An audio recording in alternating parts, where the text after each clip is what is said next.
K K Suresh ಹೆಸರಲ್ಲಿ ವಾರಾಹಿ ಜ್ಯುವೆಲರ್ಸ್ಗೆ ವಂಚನೆ ಕೇಸ್ನಲ್ಲಿ ತಗಲಾಕೊಂಡಿದ್ದ ವಂಚಕಿ ಐಶ್ವರ್ಯ ಜೈಲು ಪಾಲಾಗಿದ್ದಾಳೆ. ಕಿಂಗ್ ಪಿನ್ಗಳಾದ ಐಶ್ವರ್ಯ ಮತ್ತು ಹರೀಶ್ ದಂಪತಿ ಇವತ್ತು ಚಂದ್ರ ಲೇಔಟ್ ಠಾಣೆಗೆ ವಿಚಾರಣೆಗೆ ಹಾಜರಾಗಿದ್ರು. ವಿಚಾರಣೆಗೆ ಹಾಜರಾಗಿದ್ದ ಐಶ್ವರ್ಯ ದಂಪತಿಯನ್ನ ಬಂಧಿಸಿದ ಪೊಲೀಸರು ಮೆಡಿಕಲ್ ಚೆಕಪ್ ಬಳಿಕ ಕೋರಮಂಗಲ ಜಡ್ಜ್ ನಿವಾಸಕ್ಕೆ ಹಾಜರುಪಡಿಸಿದ್ರು. ಆರೋಪಿಗಳನ್ನ 14 ದಿನ ನ್ಯಾಯಾಂಗ ಬಂಧನಕ್ಕೆ ನೀಡಿ ಜಡ್ಜ್ ಆದೇಶಿಸಿದ್ದಾರೆ.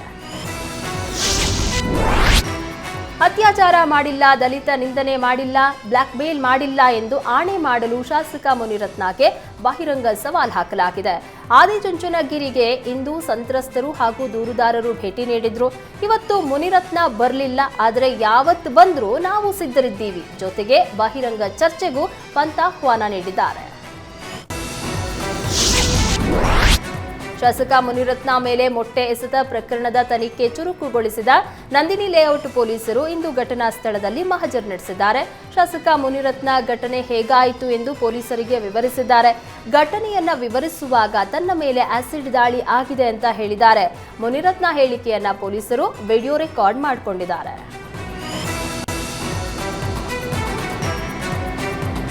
ಅಣ್ಣ ದರ್ಶನ್ ಜೊತೆಗಿನ ಮುನಿಸಿನ ಬಗ್ಗೆ ದಿನಕರ್ ತೂಗುದೀಪ್ ಕೊನೆಗೂ ಮೌನ ಮುರಿದಿದ್ದಾರೆ. ನಾನು ಮತ್ತು ದರ್ಶನ್ ಮಾತನಾಡ್ತಿಲ್ಲ ಅನ್ನೋದು ಸತ್ಯಕ್ಕೆ ದೂರ. ಫ್ಯಾಮಿಲಿ ಅಂದ ಮೇಲೆ ಸಣ್ಣ ಪುಟ್ಟ ಮನಸ್ತಾಪಗಳಿರುತ್ತೆ. ಮಾತಿಗೆ ಮಾತು ಬೆಳೆದಾಗ 1-2 ತಿಂಗಳು ಮಾತು ಬಿಟ್ಟಿರ್ತೀವಿ. ದರ್ಶನ್ ಜೊತೆ ನಾನು ಹೊರಗಡೆ ಕಾಣಿಸಲ್ಲ, ಅದಕ್ಕೆ ನಾವು ಮಾತನಾಡ್ಸಲ್ಲ ಅಂದ್ಕೊಂಡಿದ್ದಾರೆ. ನನ್ನ ರಾಯಲ್ ಚಿತ್ರದ ಬಗ್ಗೆ ದರ್ಶನ್ಗೂ ಗೊತ್ತಿದೆ. ನಾನು ಇದುವರೆಗೂ ದರ್ಶನ್ ಬಳಿ ಚಿತ್ರಕ್ಕೆ ಸಪೋರ್ಟ್ ಮಾಡುವಂತ ಕೇಳಿಲ್ಲ. 2026ರಲ್ಲಿ ದರ್ಶನ್ಗೆ ಸಿನಿಮಾ ಡೈರೆಕ್ಷನ್ ಮಾಡ್ತೀನಿ. ಆ ಚಿತ್ರಕ್ಕೆ ನಿರ್ಮಾಪಕರು ಯಾರು ಅಂತ ಇನ್ನೂ ಗೊತ್ತಿಲ್ಲ. ಸದ್ಯ ದರ್ಶನ್ ಆರೋಗ್ಯ ಕೂಡ ಸುಧಾರಿಸ್ತಾ ಇದೆ ಅಂತ ದಿನಕರ್ ತೂಗುದೀಪ್ ಹೇಳಿದ್ದಾರೆ. ಕಾರ್ಪೊರೇಟ್ ಕಂಪನಿ ಇಂಟರ್ನೆಟ್ ಆಕ್ಸಿಸ್ಗೆ ಬರೋಬ್ಬರಿ 12,51,00,000 ರೂಪಾಯಿ ವಂಚನೆ ಮಾಡಿದ್ದ ಆಕ್ಸಿಸ್ ಬ್ಯಾಂಕ್ ಮ್ಯಾನೇಜರ್ ಸೇರಿ 4ರನ್ನ ಬಂಧಿಸುವಲ್ಲಿ ಪೊಲೀಸರು ಯಶಸ್ವಿಯಾಗಿದ್ದಾರೆ. ನೇಹಾಬೆನ್, ಶುಭಂ, ವೈಭವ್ ಪಿತಾಡಿಯಾ, ಶೈಲೇಶ್ ಬಂಧಿತ ಆರೋಪಿಗಳು. ಸಿಆರ್ಇಡಿ ಕಂಪನಿಯ ಡೇಟಾ ಕಳವು ಮಾಡಿ ಬರೋಬ್ಬರಿ 12,51,00,000 ವಂಚನೆ ಮಾಡಿದ್ರು. ಬಂಧಿತರಿಂದ 1,83,00,000 ರೂಪಾಯಿ ವಶಪಡಿಸಿಕೊಳ್ಳಲಾಗಿದೆ. ನಕಲಿ ಕಾರ್ಪೊರೇಟ್ ಇಂಟರ್ನೆಟ್ ಬ್ಯಾಂಕಿಂಗ್ ಫಾರ್ಮ್ ಹಾಗೂ ಕಂಪನಿಯ ಬೋರ್ಡ್ ರೆಸಲ್ಯೂಷನ್ ದಾಖಲೆಯನ್ನ ಸೃಷ್ಟಿಸಿ ವಂಚಿಸಿದ್ರು. ಈ ಘಟನೆ ಸಂಬಂಧ ಪೂರ್ವ ವಿಭಾಗದ ಸೈಬರ್ ಕ್ರೈಂ ಠಾಣೆಯಲ್ಲಿ ಪ್ರಕರಣ ದಾಖಲಾಗಿತ್ತು. ನಡು ರಸ್ತೆಯಲ್ಲಿ ಬಿಎಂಟಿಸಿ ಬಸ್ ಚಾಲಕ ಕಾರು ಚಾಲಕನ ನಡುವೆ ಮಾರಾಮಾರಿಯಾದ ಘಟನೆ ಬೆಂಗಳೂರಿನ ಕಾರ್ಪೊರೇಷನ್ ಸರ್ಕಲ್ ಬಳಿ ನಡೆದಿದೆ. ಬಸ್ ಮುಂದಿನ ಕಾರ್ ಬ್ರೇಕ್ ಫೇಲ್ ಆಗಿದ್ದ ಹಿನ್ನೆಲೆಯಲ್ಲಿ ಬಿಎಂಟಿಸಿ ಬಸ್ ಚಾಲಕ ಬಸ್ ರಿವರ್ಸ್ ತೆಗೆದಿದ್ದ. ಈ ವೇಳೆ ಹಿಂದೆ ಇದ್ದ ಥಾರ್ ಕಾರ್ಗೆ ಬಿಎಂಟಿಸಿ ಬಸ್ ಟಚ್ ಆಗಿದೆ. ಹೀಗಾಗಿ ಏಕಾಏಕಿ ಕಾರ್ ನಿಲ್ಲಿಸಿ ಬಸ್ ಚಾಲಕನ ಮೇಲೆ ಹಲ್ಲೆ ನಡೆಸಿದ್ದಾನೆ. ಸ್ಥಳಕ್ಕಾಗಮಿಸಿದ ಪೊಲೀಸರು ಪರಿಶೀಲನೆ ನಡೆಸಿ ಪ್ರಕರಣವನ್ನ ದಾಖಲಿಸಿಕೊಂಡಿದ್ದಾರೆ. ಬಿಎಂಟಿಸಿ ಆಡಳಿತ ಮಂಡಳಿ ನೌಕರರಿಗೆ ಬಿಗ್ ಶಾಕ್ ಕೊಟ್ಟಿದೆ. ಡಿಸೆಂಬರ್ 31ರಿಂದ ಮುಷ್ಕರಕ್ಕೆ ಮುಂದಾದ ನೌಕರರಿಗೆ ನಿರ್ಬಂಧ ಹಾಕಿದೆ. ಮುಷ್ಕರ ಮಾಡುವುದನ್ನ ನಿರ್ಬಂಧಿಸಿ ಬಿಎಂಟಿಸಿ ಆಡಳಿತ ಮಂಡಳಿ ಅಧಿಸೂಚನೆಯನ್ನ ಹೊರಡಿಸಿದೆ. ಅತ್ಯವಶ್ಯಕ ಸೇವೆಗಳ ಅಧಿನಿಯಮ 2013ರ ಅನ್ವಯ ಬಿಎಂಟಿಸಿ ಸೇವೆ ಅತ್ಯವಶ್ಯಕ ಸೇವೆ ಅಂತ ಪರಿಗಣನೆಯಾಗಿದ್ದು, ಮುಂದಿನ 6 ತಿಂಗಳು ನೌಕರರು ಮುಷ್ಕರವನ್ನ ಮಾಡುವಂತಿಲ್ಲ. ಜನವರಿ 1ರಿಂದ ಅನ್ವಯವಾಗುವಂತೆ 6 ತಿಂಗಳು ಬಿಎಂಟಿಸಿ ನೌಕರರ ಮುಷ್ಕರಕ್ಕೆ ನಿರ್ಬಂಧ ಹೇರಲಾಗಿದೆ. ಜಮ್ಮು ಕಾಶ್ಮೀರದಲ್ಲಿ ಹುತಾತ್ಮನಾದ ಉಡುಪಿ ಜಿಲ್ಲೆ ಕುಂದಾಪುರ ತಾಲೂಕಿನ ಬಿಜಾಡಿಯಾ ಯೋಧ ಅನೂಪ್ ಪೂಜಾರಿ ನಿವಾಸಕ್ಕೆ ಅನೇಕ ಗಣ್ಯರು ಭೇಟಿ ನೀಡಿದ್ರು. ಸ್ಪೀಕರ್ ಯುಟಿ ಖಾದರ್, ಮಾಜಿ ಸಚಿವ ವಿನಯ್ ಕುಮಾರ್ ಸೇರಿದಂತೆ ಹಲವು ನಾಯಕರು ಕುಟುಂಬಸ್ಥರಿಗೆ ಸಾಂತ್ವನ ಹೇಳಿದ್ರು. ಬಳಿಕ ಮಾಧ್ಯಮಗಳ ಜೊತೆಯಲ್ಲಿ ಮಾತನಾಡಿದ ಸ್ಪೀಕರ್ ಯುಟಿ ಖಾದರ್, ಮೃತ ಯೋಧ ಅನೂಪ್ ಪೂಜಾರಿ ಪತ್ನಿಯವರಿಗೆ ಸರ್ಕಾರಿ ಉದ್ಯೋಗ ನೀಡುವಂತೆ ಸ್ಥಳೀಯರು ಮನವಿ ಮಾಡಿದ್ದಾರೆ. ಈ ಬಗ್ಗೆ ಸಿಎಂ ಸಿದ್ದರಾಮಯ್ಯ ಜೊತೆಯಲ್ಲಿ ಮಾತನಾಡ್ತೀನಿ. ದೇಶ ಕಾಯುವ ನಮ್ಮೂರ ಯುವಕನ ಅಕಾಲಿಕ ನಿಧನ ಅತೀವ ನೋವನ್ನ ಉಂಟು ಮಾಡಿದೆ ಅಂತ ತಿಳಿಸಿದರು. ಮೈಸೂರು ಕೆಆರ್ಎಸ್ ರಸ್ತೆಗೆ ಸಿಎಂ ಸಿದ್ದರಾಮಯ್ಯ ಹೆಸರಿಡುವ ವಿಚಾರದ ಬಗ್ಗೆ ಪ್ರತಿಕ್ರಿಯೆ ನೀಡಿದ ಶಾಸಕ ಜಿಟಿ ದೇವೇಗೌಡ, ಸಂಸದರು ಆ ರಸ್ತೆಗೆ ಪ್ರಿನ್ಸಸ್ ರಸ್ತೆ ಅಂತ ನಾಮಕರಣ ಮಾಡಿದೆ ಎಂದಿದ್ದಾರೆ. ಅಲ್ಲಿ ಹೆಸರು ನಾಮಕರಣ ಮಾಡಿಲ್ಲ ಅನ್ನುವುದಾದ್ರೆ ಸಿದ್ದರಾಮಯ್ಯ ಹೆಸರು ಇಟ್ರೇನೂ ತಪ್ಪಿಲ್ಲ ಅಂತ ಸಿದ್ದರಾಮಯ್ಯ ಪರ ಬ್ಯಾಟ್ ಬೀಸಿದ್ದಾರೆ. ತುಮಕೂರಿನಲ್ಲಿ ಅಂತಾರಾಷ್ಟ್ರೀಯ ವಿಮಾನ ನಿಲ್ದಾಣ ನಿರ್ಮಾಣಕ್ಕೆ ದಿನದಿಂದ ದಿನಕ್ಕೆ ಕೂಗು ಹೆಚ್ಚಾಗ್ತಾ ಇದೆ. ಇದೀಗ ಜನತೆಯ ಕೂಗಿಗೆ ಕೇಂದ್ರ ಸಚಿವ ಸೋಮಣ್ಣ ಹಾಗೂ ಗೃಹ ಸಚಿವ ಪರಮೇಶ್ವರ್ ಕೂಡ ಧ್ವನಿಗೂಡಿಸಿದ್ದಾರೆ. ರಾಜ್ಯದಲ್ಲಿ 2ನೇ ಅಂತಾರಾಷ್ಟ್ರೀಯ ವಿಮಾನ ನಿಲ್ದಾಣ ನಿರ್ಮಿಸುವುದಾದರೆ ತುಮಕೂರಿನಲ್ಲಿ ನಿರ್ಮಾಣ ಮಾಡಿ ಎಂದಿದ್ದಾರೆ. ಬೆಂಗಳೂರಿನ ಕೂಗಳತೆ ದೂರದಲ್ಲಿದೆ. ರಾಜ್ಯದ 25ಕ್ಕೂ ಹೆಚ್ಚು ಜಿಲ್ಲೆಗಳಿಗೆ ಇದೇ ಮಾರ್ಗವಾಗಿ ಪ್ರಯಾಣ ಮಾಡಬೇಕು. ಜಿಲ್ಲೆಯಲ್ಲಿ 4-5 ರಾಷ್ಟ್ರೀಯ ಹೆದ್ದಾರಿಗಳು ಹಾದು ಹೋಗುತ್ತವೆ. ಎಲ್ಲ ಭಾಗದ ಜನರಿಗೆ ಅನುಕೂಲ ಆಗಲಿದೆ ಅಂತ ಹೇಳಿದ್ದಾರೆ. ಏಷ್ಯಾನೆಟ್ ಸುವರ್ಣ ನ್ಯೂಸ್ ಹಾಗೂ ಕನ್ನಡಪ್ರಭ ಪತ್ರಿಕೆ ಪ್ರಧಾನ ಸಂಪಾದಕ ರವಿ ಹೆಗಡೆ ಅವರಿಗೆ ಅಟಲ್ ಬಿಹಾರಿ ವಾಜಪೇಯಿ ಅವರ 9ನೇ ರಾಷ್ಟ್ರೀಯ ಪ್ರಶಸ್ತಿ ಪ್ರದಾನ ಮಾಡಲಾಯಿತು. ಮೈಸೂರಿನ ಸಂಧ್ಯಾ ಸುರಕ್ಷಾ ಟ್ರಸ್ಟ್, ಅಟಲ್ ಜಿ ಸಂಸ್ಕಾರ ಭಾರತ ಪ್ರತಿಷ್ಠಾನ, ಜಿಲ್ಲಾ ಬ್ರಾಹ್ಮಣ ಮಹಾಸಭಾ ಹಾಗೂ ಶಾಕಾಂಬರಿ ಧಾರ್ಮಿಕ ಶ್ರದ್ಧಾ ಕೇಂದ್ರದಿಂದ ಈ ಕಾರ್ಯಕ್ರಮವನ್ನು ಆಯೋಜಿಸಲಾಗಿತ್ತು. ಇದೇ ವೇದಿಕೆಯಲ್ಲಿ ದಿವಂಗತ ಮುಖ್ಯಮಂತ್ರಿ ಆರ್ ಗುಂಡೂರಾವ್ ರಾಜ್ಯ ಪ್ರಶಸ್ತಿ ಹಾಗೂ ಕ್ಯಾಲೆಂಡರ್ ಬಿಡುಗಡೆ, 50ನೇ ವರ್ಷದ ಲಾಂಛನವೂ ಬಿಡುಗಡೆ ಮಾಡಲಾಯಿತು. ಮೌಲ್ಯಯುತ ಪ್ರಶಸ್ತಿ ಸಿಕ್ಕಿದ್ದಕ್ಕೆ ಧನ್ಯತಾ ಭಾವ ಇದೆ. ಈ ಪ್ರಶಸ್ತಿ ಎಲ್ಲರಿಗೂ ಸಿಗುವುದಿಲ್ಲ. ಭಾರತ ಶಕ್ತಿಶಾಲಿ ಎನ್ನುವುದನ್ನ ಅಟಲ್ ತೋರಿಸಿಕೊಟ್ರು. ಯುದ್ಧ ಸಾರಿದ ದೇಶಕ್ಕೆ ಹೋಗಿ ಮಾತುಕತೆ ನಡೆಸಿದ್ರು. ಭಾರತದ ಪ್ರಗತಿಗೆ ಚೌಕಟ್ಟು ಹಾಕಿದ್ರು ಅಂತ ರವಿ ಹೆಗಡೆ ಹೇಳಿದ್ರು. ಚನ್ನಪಟ್ಟಣದ ಬಿವಿ ಹಳ್ಳಿ ಅರಣ್ಯ ವ್ಯಾಪ್ತಿಯಲ್ಲಿ ಪುಂಡಾನೆ ಸೆರೆಗೆ ಕಾರ್ಯಾಚರಣೆ ಮುಂದುವರೆದಿದೆ. ಪುಂಡಾನೆ ಸೆರೆಗೆ ಡ್ರೋನ್ ಕ್ಯಾಮೆರಾ ಮೂಲಕ ಪುಂಡಾನೆ ಚಲನವಲನ ವೀಕ್ಷಣೆ ಮಾಡಲಾಗ್ತಾ ಇದೆ. 6 ಸಾಕಾನೆಗಳ ಮೂಲಕ ಕಾರ್ಯಾಚರಣೆಯನ್ನ ಮುಂದುವರಿಸಲಾಗಿದ್ದು, ಭೀಮಾ, ಧನಂಜಯ, ಮಹೇಂದ್ರ, ಹರ್ಷ, ಸುಗ್ರೀವ, ಪ್ರಶಾಂತ್ ಸಾಕಾನೆಗಳು ಕಾರ್ಯಾಚರಣೆಯಲ್ಲಿ ಪಾಲ್ಗೊಂಡಿವೆ. ಡೆಡ್ಲಿ ಓಮ್ನಿ ಆಂಬ್ಯುಲೆನ್ಸ್ ಸಂಚಾರ ನಿಷೇಧಕ್ಕೆ ಸಾರಿಗೆ ಇಲಾಖೆ ಗಂಭೀರ ಚಿಂತನೆಯನ್ನ ನಡೆಸಿದೆ. ಓಮಿನಿ ಆಂಬ್ಯುಲೆನ್ಸ್ ಬಳಕೆ ರೋಗಿಗಳಿಗೆ ಸೇಫ್ ಅಲ್ಲ. ಅಪಘಾತ ಸಂಭವಿಸಿದರೆ ರೋಗಿ ಸೇರಿದಂತೆ ಜೊತೆಗಿರುವವರಿಗೂ ಪ್ರಾಣಕ್ಕೆ ಅಪಾಯ ಅಂತ 2017ರಲ್ಲೇ ಬ್ಯಾನ್ ಮಾಡುವಂತೆ ಆರೋಗ್ಯ ಇಲಾಖೆ ಮನವಿಯನ್ನ ಮಾಡಿತ್ತು. ಆದರೆ 2018 ಏಪ್ರಿಲ್ನಿಂದ ಓಮಿನಿ ಆಂಬ್ಯುಲೆನ್ಸ್ ಬ್ಯಾನ್ ಎಂದು ಸಾರಿಗೆ ಇಲಾಖೆ ಹೇಳಿ ಸೈಲೆಂಟ್ ಆಗಿತ್ತು. ಈಗ ರಾಜ್ಯದಲ್ಲಿ ಓಮ್ನಿ ಆಂಬ್ಯುಲೆನ್ಸ್ ನೋಂದಣಿ ಹಿಂಪಡೆಯುವ ಬಗ್ಗೆ ಚಿಂತನೆ ಮಾಡಲಾಗಿದೆ. ರಾಜ್ಯದಲ್ಲಿ 70,000ಕ್ಕೂ ಹೆಚ್ಚು ಓಮಿನಿ ಆಂಬ್ಯುಲೆನ್ಸ್ಗಳು ಕಾರ್ಯಾಚರಣೆಯನ್ನು ನಡೆಸ್ತಾ ಇದೆ. ಈಗ ಖಾಸಗಿ ಆಸ್ಪತ್ರೆ ಮಾಲೀಕರಿಗೆ ಓಮ್ನಿ ಆಂಬ್ಯುಲೆನ್ಸ್ ತಲೆಬಿಸಿಯಾಗಿದೆ. ಸಿಲಿಕಾನ್ ಸಿಟಿ ಬೆಂಗಳೂರಿನಲ್ಲಿ ಹೊಸ ವರ್ಷಾಚರಣೆಗೆ ಕ್ಷಣಗಣನೆ ಶುರುವಾಗಿರುವ ಹಿನ್ನೆಲೆ ಬೆಂಗಳೂರು ನಗರ ಪೊಲೀಸ್ ಕಮಿಷನರ್ ಬಿ ದಯಾನಂದ್ ಮಹತ್ವದ ಸೂಚನೆಗಳನ್ನು ಪೊಲೀಸರಿಗೆ ನೀಡಿದ್ದಾರೆ.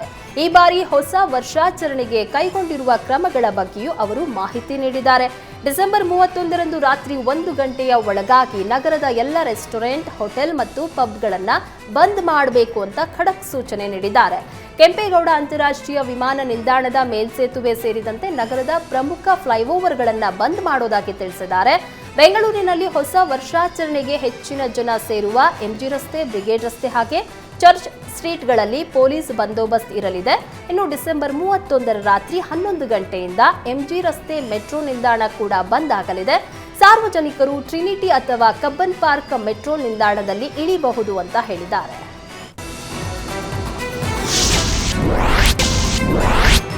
ಮದ್ಯ ಮಾರಾಟ ಮಳಿಗೆ ಪ್ರಾರಂಭಕ್ಕೆ ವಿರೋಧಿಸಿ ತುಮಕೂರು ಜಿಲ್ಲೆಯ ತಿಪಟೂರು ತಾಲೂಕಿನ ಬಂಡಿಪಾಳ್ಯದ ಗ್ರಾಮಸ್ಥರು ಪ್ರತಿಭಟನೆ ನಡೆಸಿದರು. ಬಂಡಿಪಾಳ್ಯ ಗ್ರಾಮದಲ್ಲಿ ಎಂಎಸ್ಐಎಲ್ ವತಿಯಿಂದ ಮದ್ಯ ಮಾರಾಟ ಮಳಿಗೆ ತೆರೆಯುವುದಕ್ಕೆ ಅನುಮತಿ ದೊರೆತಿದೆ. ಹೀಗಾಗಿ ತಾಲೂಕು ಆಡಳಿತ ಹಾಗೂ ಗ್ರಾಮ ಪಂಚಾಯಿತಿ ಅಧಿಕಾರಿಗಳು ಮದ್ಯದಂಗಡಿ ತೆರೆಯುವುದಕ್ಕೆ ಅನುಮತಿ ನೀಡಬಾರದು ಅಂತ ಗ್ರಾಮಸ್ಥರು ಆಗ್ರಹಿಸಿದ್ದಾರೆ. ಗ್ರಾಮದಲ್ಲಿ 70ಕ್ಕೂ ಹೆಚ್ಚು ಕುಟುಂಬಗಳಿದ್ದು ಬಹುತೇಕರು ಕೂಲಿ ಮಾಡಿ ಜೀವನ ಸಾಗಿಸುವ ಪರಿಸ್ಥಿತಿ ಇದೆ. ಒಂದು ವೇಳೆ ಮದ್ಯದಂಗಡಿ ತೆರೆಯಲು ಅನುಮತಿ ನೀಡಿದ್ರೆ ದುಡಿಯುವ ಪುರುಷರು ಕುಡಿತದ ದಾಸರಾಗಿ ಕೂಲಿ ಕೆಲಸ ತೊರೆದರೆ ಮಹಿಳೆಯರು, ಮಕ್ಕಳು ಕಷ್ಟಕ್ಕೆ ಸಿಲುಕ್ತಾರೆ ಅಂತ ಗ್ರಾಮಸ್ಥರು ಅಳಲನ್ನ ತೋಡ್ಕೊಂಡಿದ್ದಾರೆ. ಚಿತ್ರಕಲಾ ಪರಿಷತ್ ವತಿಯಿಂದ 22ನೇ ಚಿತ್ರಸಂತೆ ಜನವರಿ 5ರಂದು ಆರಂಭವಾಗಲಿದ್ದು ಸಿಎಂ ಸಿದ್ದರಾಮಯ್ಯ ಚಾಲನೆ ನೀಡಲಿದ್ದಾರೆ. ಈ ಬಾರಿ ಹೆಣ್ಣು ಮಕ್ಕಳಿಗೆ ಚಿತ್ರಸಂತೆ ಸಮರ್ಪಣೆ ಮಾಡಲಾಗಿದೆ. ಬೆಳಗ್ಗೆ 8ರಿಂದ ರಾತ್ರಿ 8ರವರೆಗೂ ಚಿತ್ರಸಂತೆ ನಡೆಯಲಿದ್ದು 20 ರಾಜ್ಯಗಳ ಕಲಾವಿದರ ಕಲಾಕೃತಿಗಳ ಅನಾವರಣವಾಗಲಿದೆ. 3177 ಕಲಾವಿದರು ಭಾಗವಹಿಸೋದಕ್ಕೆ ಅರ್ಜಿ ಸಲ್ಲಿಕೆ ಮಾಡಿದ್ದಾರೆ ಅಂತ ಚಿತ್ರಕಲಾ ಪರಿಷತ್ ಅಧ್ಯಕ್ಷ ಬಿಎಲ್ ಶಂಕರ್ ಹೇಳಿದರು. ಬಂಡೀಪುರದ ಗೋಪಾಲಸ್ವಾಮಿ ಬೆಟ್ಟದಲ್ಲಿ ಕಾಡಾನೆ ಮರಿಯನ್ನ ಹುಲಿ ಬೇಟೆಯಾಡಿದ ಘಟನೆ ನಡೆದಿದೆ. ಮೃತ ಆನೆ ಮರಿಗೆ 1ರಿಂದ 2 ತಿಂಗಳು ಇರಬಹುದು ಅಂತ ಅಂದಾಜಿಸಲಾಗಿದೆ.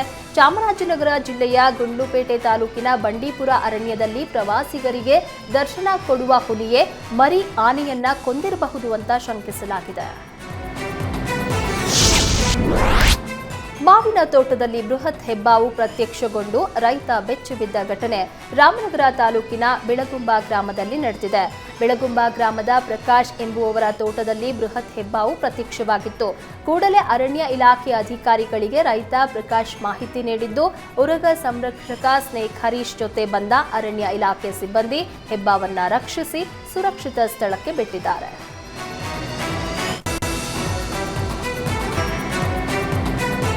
ಶಾಲಾ ಮಕ್ಕಳ ಊಟದ ಅಕ್ಕಿಗೂ ಕನ್ನ ಹಾಕಿದ್ದಾರೆ. ಹಾವೇರಿ ಜಿಲ್ಲೆ ಶಿಗ್ಗಾವಿ ತಾಲೂಕು ಹುಲಿಕಟ್ಟಿ ಗ್ರಾಮದ ಸರ್ಕಾರಿ ಶಾಲೆಯ ಅಡಿಗೆ ಕೋಣೆಯ ಬೀಗ ಮುರಿದು ಅಕ್ಕಿ ಚೀಲ ಹಾಗೂ ಸಿಲಿಂಡರ್ ಕಳ್ಳತನ ಮಾಡಲಾಗಿದೆ. ಬೆಳಗ್ಗೆ ಅಡಿಗೆ ಸಿಬ್ಬಂದಿ ಬೀಗ ಒಡೆದಿರೋದನ್ನ ನೋಡಿ ಗಾಬರಿಯಾಗಿದ್ದಾರೆ. ತಕ್ಷಣ ಶಾಲೆಯ ಮುಖ್ಯ ಶಿಕ್ಷಕರು ಹಾಗೆ ಪೊಲೀಸರಿಗೆ ಮಾಹಿತಿ ನೀಡಿದ್ದಾರೆ. ಘಟನೆ ಕುರಿತು ಬಂಕಾಪುರ ಪೊಲೀಸ್ ಠಾಣಾ ವ್ಯಾಪ್ತಿಯಲ್ಲಿ ಪ್ರಕರಣ ದಾಖಲಾಗಿದೆ. ಚಿಕ್ಕಜಾಲ ಪೊಲೀಸರು ಭರ್ಜರಿ ಕಾರ್ಯಾಚರಣೆ ನಡೆಸಿ ಮನೆಗೆ ನುಗ್ಗಿ ಚಾಕು ತೋರಿಸಿ ರಾಬರಿ ಮಾಡಿದ್ದ 3 ಆರೋಪಿಗಳನ್ನ ಬಂಧನ ಮಾಡಿದ್ದಾರೆ. ಚಿಕ್ಕಜಾಲದಲ್ಲಿ ಮನೆ ಕಾಂಪೌಂಡ್ ಬಳಿ ನಿಂತಿದ್ದ ಮಹಿಳೆಯನ್ನ ಏಕಾಏಕಿ ಮನೆಯ ಒಳಗೆ ಎಳೆದುಕೊಂಡು ಹೋಗಿ ಚಾಕು ತೋರಿಸಿ ಕತ್ತಿನಲ್ಲಿದ್ದ 120 ಗ್ರಾಂ ಸರಗಳ್ಳತನ ಮಾಡಿದ್ರು. ಪ್ರಕರಣ ದಾಖಲು ಮಾಡಿಕೊಂಡಿದ್ದ ಪೊಲೀಸರು ಬಂಧಿತ ಆರೋಪಿಗಳಿಂದ 9 ಲಕ್ಷ ಮೌಲ್ಯದ ಚಿನ್ನದ ಸರ ಮತ್ತು 1 ಬೈಕ್ ಅನ್ನು ವಶಕ್ಕೆ ಪಡೆದಿದ್ದಾರೆ. ಆನಂದಪುರ ರೈಲ್ವೆ ನಿಲ್ದಾಣದಲ್ಲಿ ತಾಳಗುಪ್ಪ ಬೆಂಗಳೂರು ಎಕ್ಸ್‌ಪ್ರೆಸ್ ರೈಲಿನಲ್ಲಿ 7 ತಿಂಗಳ ಹಿಂದೆ ಮಾಂಗಲ್ಯ ಸರ ಕದ್ದ ಆರೋಪಿ ಧರ್ಮನಾಯಕ್ ಎಂಬುವವನನ್ನ ಶಿವಮೊಗ್ಗ ರೈಲ್ವೆ ಪೊಲೀಸರು ಬಂಧಿಸಿದ್ದಾರೆ. ಆನಂದಪುರ ರೈಲ್ವೆ ನಿಲ್ದಾಣದಲ್ಲಿ ಸರ ಅಪಹರಣವಾಗಿದೆ ಎಂಬ ಸುದ್ದಿ ತಿಳಿಯುತ್ತಲೇ ರೈಲ್ವೆ ಪೊಲೀಸರು ವಿಶೇಷ ತಂಡವನ್ನು ರಚಿಸಲಾಗಿತ್ತು. ಕುಂಸಿ, ಶಿವಮೊಗ್ಗ ಹಾಗೂ ಭದ್ರಾವತಿ ನಿಲ್ದಾಣಗಳಲ್ಲಿ ವಿಶೇಷ ನಿಗಾ ವಹಿಸಲಾಗಿತ್ತು. ಶಿವಮೊಗ್ಗ ನಿಲ್ದಾಣದಲ್ಲಿ ಒಬ್ಬ ವ್ಯಕ್ತಿ ಅನುಮಾನಾಸ್ಪದವಾಗಿ ವರ್ತಿಸ್ತಾ ಇದ್ದ ಹಿನ್ನೆಲೆಯಲ್ಲಿ ಆತನನ್ನ ವಶಕ್ಕೆ ಪಡೆದು ವಿಚಾರಣೆ ನಡೆಸಿದ ವೇಳೆ ಸರ ಅಪಹರಣ ಮಾಡಿದ್ದನ್ನ ಒಪ್ಪಿಕೊಂಡಿದ್ದಾನೆ. 7 ತಿಂಗಳ ಹಿಂದೆ ಬೆಂಗಳೂರು ಹೆಜ್ಜಾಲ ರೈಲು ನಿಲ್ದಾಣದಲ್ಲಿ ಬಂಗಾರದ ಸರ ಅಪಹರಿಸಿ ಹೂವಿನ ಹಡಗಲಿಯ ಚಿನ್ನದ ವ್ಯಾಪಾರಿಗೆ ಮಾರಾಟ ಮಾಡಿದ್ದನ್ನ ಆರೋಪಿ ಒಪ್ಪಿಕೊಂಡಿದ್ದಾನೆ. ಆನ್ಲೈನ್ ಗೇಮ್ ಹುಚ್ಚಿಗೆ ಯುವಕನೋರ್ವ ಬಲಿಯಾಗಿದ್ದಾನೆ. ಆನ್ಲೈನ್ ಗೇಮ್ಗೆಂದು ಸಾಲ ಮಾಡಿ ಸಾಲ ತೀರಿಸಲಾಗದೆ ವಿಜಯ್ ಕುಮಾರ್ ಆತ್ಮಹತ್ಯೆ ಮಾಡಿಕೊಂಡಿದ್ದಾನೆ. ಬೀದರ್ ಜಿಲ್ಲೆಯ ಬೇಲೂರು ಗ್ರಾಮದಲ್ಲಿ ಘಟನೆ ನಡೆದಿದೆ. ಮೊದಲು 10 ಲಕ್ಷ ರೂಪಾಯಿ ಸಾಲ ಮಾಡಿ ಆನ್ಲೈನ್ ಗೇಮ್ನಲ್ಲಿ ಹಣ ಕಳೆದುಕೊಂಡಿದ್ದ. ಆ ಸಾಲವನ್ನ ಕುಟುಂಬಸ್ಥರು ತೀರಿಸಿದ ಮೇಲೂ ಮತ್ತೆ 2 ಲಕ್ಷ ರೂಪಾಯಿ ಸಾಲ ಮಾಡಿ ಕಳೆದುಕೊಂಡಿದ್ದ. ಈ ವಿಷಯ ಮನೆಯಲ್ಲಿ ಗೊತ್ತಾದರೆ ತೊಂದರೆಯಾಗತ್ತೆ ಎಂಬ ಕಾರಣಕ್ಕೆ ಪೆಟ್ರೋಲ್ ಸುರಿದುಕೊಂಡು ಆತ್ಮಹತ್ಯೆಗೆ ಯತ್ನಿಸಿದ್ದ. ಗಂಭೀರ ಗಾಯಗೊಂಡ ಯುವಕನನ್ನ ಬೀದರ್ನ ಬಿಮ್ಸ್ ಆಸ್ಪತ್ರೆಗೆ ಸೇರಿಸಲಾಗಿತ್ತು. ಚಿಕಿತ್ಸೆ ಫಲಕಾರಿಯಾಗದೆ ಇಂದು ವಿಜಯ್ ಕುಮಾರ್ ಮೃತಪಟ್ಟಿದ್ದಾನೆ. ಚಾಲಕನ ನಿಯಂತ್ರಣ ತಪ್ಪಿ ಟೂರಿಸ್ಟ್ ಬಸ್ ಪಲ್ಟಿಯಾದ ಘಟನೆ ಹೊನ್ನಾವರದ ಹುಲಿಯಪ್ಪನಕಟ್ಟೆ ಹತ್ತಿರದ ಬಾಳೆಗದ್ದೆ ತಿರುವಿನಲ್ಲಿ ನಡೆದಿದೆ. 8 ಮಂದಿಗೆ ಗಂಭೀರ ಗಾಯವಾಗಿದೆ. ಬೆಂಗಳೂರಿನಿಂದ ಗೋಕರ್ಣಕ್ಕೆ ಒಟ್ಟು 20 ಜನ ಪ್ರಯಾಣಿಕರನ್ನ ಕರೆದೊಯ್ಯಲಾಗ್ತಾ ಇತ್ತು. 8 ಜನರಿಗೆ ಗಂಭೀರ ಗಾಯವಾಗಿದ್ದು ಹೆಚ್ಚಿನ ಚಿಕಿತ್ಸೆಗಾಗಿ ಮಣಿಪಾಲ್ ಆಸ್ಪತ್ರೆಗೆ ರವಾನೆ ಮಾಡಲಾಗಿದೆ. ಬಾಳೆಗದ್ದೆ ತಿರುವಿನಲ್ಲಿ ನಿರಂತರ ಅಪಘಾತ ನಡೀತಾ ಇದೆ. ಹೆದ್ದಾರಿ ಪ್ರಾಧಿಕಾರದ ನಿರ್ಲಕ್ಷ್ಯಕ್ಕೆ ಪ್ರಯಾಣಿಕರು ಆಕ್ರೋಶ ವ್ಯಕ್ತಪಡಿಸಿದ್ದಾರೆ. ಕರುನಾಡಿನ ಹೆಮ್ಮೆಯ ನಂದಿನಿಗೆ ಉತ್ತರ ಭಾರತದಲ್ಲಿ ಡಿಮ್ಯಾಂಡ್ ಹೆಚ್ಚಾಗಿದೆ. ದೆಹಲಿಯ ಬಳಿಕ ಕೆಎಂಎಫ್ನ ನಂದಿನಿ ಹಾಲು ಶೀಘ್ರದಲ್ಲಿಯೇ ಉತ್ತರ ಪ್ರದೇಶದಲ್ಲೂ ಮಾರಾಟವಾಗಲಿದೆ. ಈಗಾಗಲೇ ಉತ್ತರ ಪ್ರದೇಶಕ್ಕೆ ಭೇಟಿ ಕೊಟ್ಟಿರುವ ಕೆಎಂಎಫ್ ಟೀಮ್ ಹಿರಿಯ ಅಧಿಕಾರಿಗಳ ಜೊತೆಯಲ್ಲಿ ಮಾತುಕತೆ ನಡೆಸಿದ್ದಾರೆ. ಯುಪಿ ಜೊತೆಗೆ ರಾಜಸ್ಥಾನ, ಮುಂಬೈನಲ್ಲೂ ಮಾರ್ಕೆಟ್ ವಿಸ್ತರಿಸೋದಕ್ಕೆ ಪ್ಲಾನ್ ಮಾಡಲಾಗಿದೆ. ಬಿಬಿಎಂಪಿಯಿಂದ ದೇಶದ ಮೊಟ್ಟ ಮೊದಲ ರ್ಯಾಪಿಡ್ ರಸ್ತೆ ನಿರ್ಮಾಣ ಮಾಡಲಾಗಿತ್ತು. ಆದರೆ ಕೋಟಿ ವೆಚ್ಚದಲ್ಲಿ ನಿರ್ಮಾಣ ಆದ ರಸ್ತೆ ಸಂಪೂರ್ಣವಾಗಿ ಗುಂಡಿ ಬಿದ್ದಿದೆ. 2022 ಡಿಸೆಂಬರ್ನಲ್ಲಿ ಉದ್ಘಾಟನೆ ಮಾಡಿದ್ದ ರಸ್ತೆಗೆ 1 ಕಿಲೋಮೀಟರ್ಗೆ 10 ಕೋಟಿಯಂತೆ ಖರ್ಚು ಮಾಡಲಾಗಿತ್ತು. ಇದೀಗ ಪ್ರಾಯೋಗಿಕವಾಗಿ ಓಲ್ಡ್ ಮದ್ರಾಸ್ ರೋಡ್ನಲ್ಲಿ ನಿರ್ಮಾಣವಾದ ರಸ್ತೆಯಲ್ಲಿ ಸಿಮೆಂಟ್ ಕಿತ್ತು ಬಂದಿದೆ. 40 ವರ್ಷ ಬಾಳಿಕೆ ಬರುತ್ತೆ ಅಂತ ಬಿಬಿಎಂಪಿ ಹೇಳಿತ್ತು. ಆದರೆ 2 ವರ್ಷವೂ ಬಾಳಿಕೆ ಬಂದಿಲ್ಲ ಅಂತ ವಾಹನ ಸವಾರರು ಆಕ್ರೋಶ ವ್ಯಕ್ತಪಡಿಸಿದ್ದಾರೆ. ವೀಕೆಂಡ್ ಹಾಗೂ ಇಯರ್ ಎಂಡ್ ಹಿನ್ನೆಲೆ ಕಾಫಿನಾಡಿಗೆ ಪ್ರವಾಸಿಗರ ದಂಡೆ ಹರಿದು ಬರ್ತಾ ಇದೆ. ಭಾರೀ ವಾಹನದಿಂದ ಮುಳ್ಳಯ್ಯನಗಿರಿಯಲ್ಲಿ ಗಂಟೆಗಟ್ಟಲೆ ಟ್ರಾಫಿಕ್ ಜಾಮ್ ಉಂಟಾಗ್ತಾ ಇದೆ. ಶುಕ್ರವಾರ ಒಂದೇ ದಿನ 1800ಕ್ಕೂ ಅಧಿಕ ವಾಹನಗಳು ಬಂದಿವೆ. ಟ್ರಾಫಿಕ್ ಕ್ಲಿಯರ್ ಮಾಡುವುದಕ್ಕೆ ಪೊಲೀಸರು ಪರದಾಟ ನಡೆಸಿದ್ದಾರೆ. ಈ ವರ್ಷ ಪೂರ್ತಿ ಮಳೆಯಿಂದ ಮುಳ್ಳಯ್ಯನಗಿರಿ ಸೌಂದರ್ಯ ಹೆಚ್ಚಿದೆ.